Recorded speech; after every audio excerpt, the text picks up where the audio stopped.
टीकमगढ़ में किसान बिल को लेकर कांग्रेस ने जताया विरोध। रैली निकालकर डीएम को सौंपा ज्ञापन। पूर्व मंत्री यादवेंद्र सिंह बुंदेला की अध्यक्षता में सौंपा ज्ञापन। हाथरस की घटना को लेकर भी भाजपा को बताया लोकतंत्र की हत्या करने वाला राज्य। सैकड़ों की संख्या में कांग्रेसी कार्यकर्ताओं ने दिया ज्ञापन। यूपी सीएम योगी आदित्यनाथ का किया कांग्रेसियों ने पुतला दहन।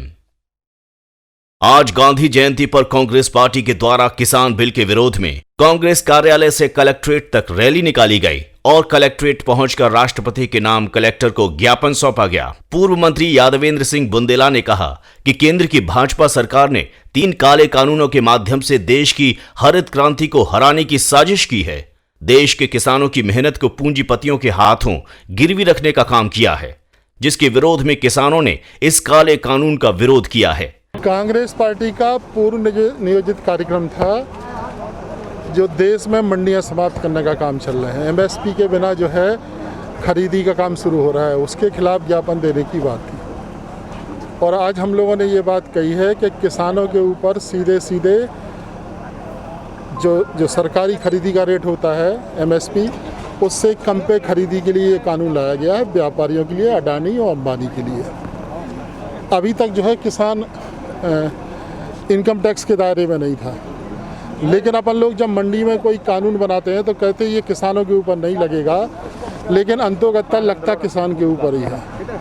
तो किसी ना किसी तरीके से जो व्यापारी को इनकम टैक्स लगेगा वो किसान से वसूल होगा, किसान को देना पड़ेगा।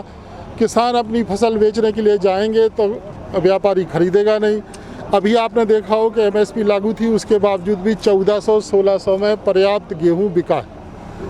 आज सोयाबीन, उड़द बर्बाद हो गए, इसके बावजूद भी सरकारी रेट पर नहीं खरीदा जा रहा है। मैं समझता हूं किसानों के साथ ये बहुत बड़ा कुठाराघात है। किसान आगे चल के बर्बाद हो जाएंगे। उसी के संबंध में आज ज्ञापन देने के लिए हम आए थे।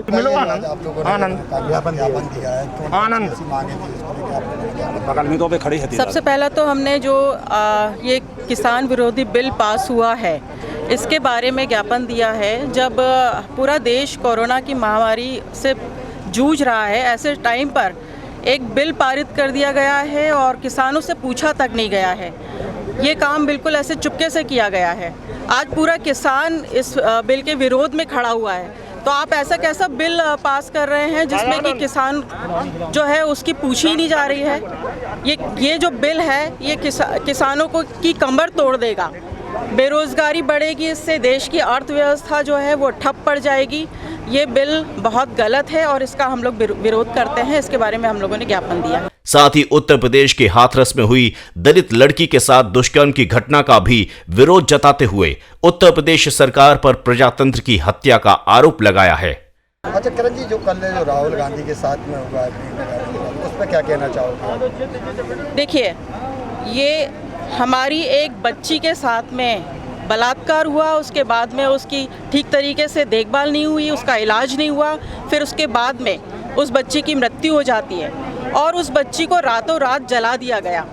उस बच्ची को मतलब उनके परिवार तक को नहीं दिया गया, अंतिम संस्कार तक की है ना उनको करने नहीं दिया गया। ये काम बहुत गलत है और इसमें राहुल गांधी जी हमारे और प्रियंका गांधी जी जब उनके हालचाल पूछने के लिए जा रहे थे तो उनको रोका गया है। और क्यों रोका जा रहा है, क्यों आखिर पूरी की पूरी पुलिस फोर्स, पूरा प्रशासन लगा हुआ है कि वो वहाँ नहीं पहुँचे? इसका मतलब है कि वहाँ पे कुछ गलत हो रहा है। वहाँ पर जो गुनहगार जो लोग हैं उनको बचाया जा रहा है और मैं इस बात की पूरी घोर निंदा करती हूँ। ये बहुत गलत कार्य हो रहा है, इस देश में प्रजातंत्र खत्म हो रहा है। इसके आगे उन्होंने कहा कि सरकार आरोपियों को बचाने का प्रयास कर रही है, जिसको लेकर कांग्रेस के कार्यकर्ताओं और नेताओं ने यूपी सीएम योगी आदित्यनाथ का पुतला भी जलाया और राहुल गांधी के साथ कल हुई घटना को लेकर कहा कि सरकार बनने पर उन अधिकारियों को भी नहीं बख्शा जाएगा जो आज सरकार का काम कर रहे हैं। Bureau report, news live 18।